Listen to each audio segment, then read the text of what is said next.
Pas gati 30 vjetësh, u takova në Paris me komshien time të dashur albanën, e cila me së tjerash më tregoi për vendin ku mlidhen shqiptarët.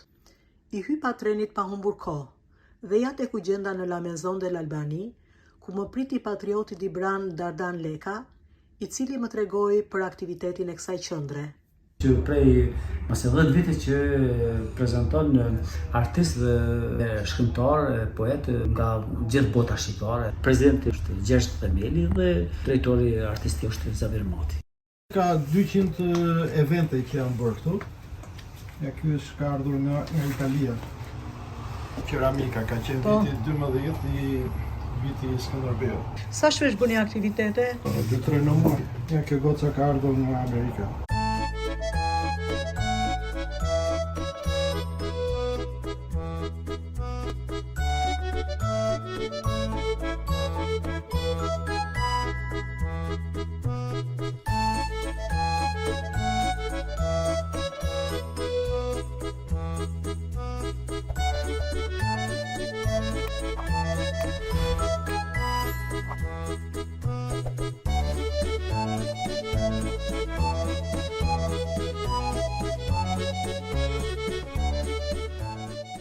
La Maison de l'Albanie ka mbi 10 vjet që ekziston. Këtu në këtë shesh të bukur të Danfer Rochero, me skulpturën e famshme të Bertoldi, shesh shumë i bukur dhe i njohur i Parisit.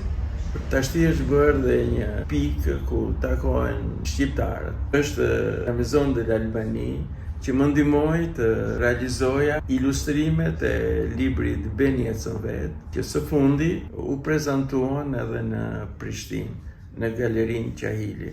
114 vizatime me ngjyra që shoqërojnë 30 kapitujt e librit Benjecëvet. Një libër i jashtëzakonshëm për fëmijët dhe një libër edukues për dashurinë ndaj natyrës, ndaj njëri tjetrit, ndaj historisë, për dashurinë edhe ndaj kafshëve. Duke ardhur në Francë, ishte domosdoshme integrimi në jetën artistike të Francës. Dhe vetmja mënyrë ishte antarësimi në shtëpinë e artistave të Francës. Me të ardhur, kam bërë kërkesën për të qenë artist profesionist. Kjo më ka lejuar që të merrem vetëm me pikturën. Por dëshira e tjera nuk më janë ndarë dhe një nga pasionet e mëdha janë balonat. Me rastin e 100 vjetorit të shpalljes së pavarësisë, unë në Normandi bashkë me një grup shokësh nga Shqipëria ngritën dhe 3 balona nga 130 metra me ngjyra të kuqezi të flamurit ton. Kishim ftuar edhe një grup nga Kosova dhe ky grup ishte piktori dhe pedagogu i Akademisë së Arteve të Prishtinës Eshref Jahidi.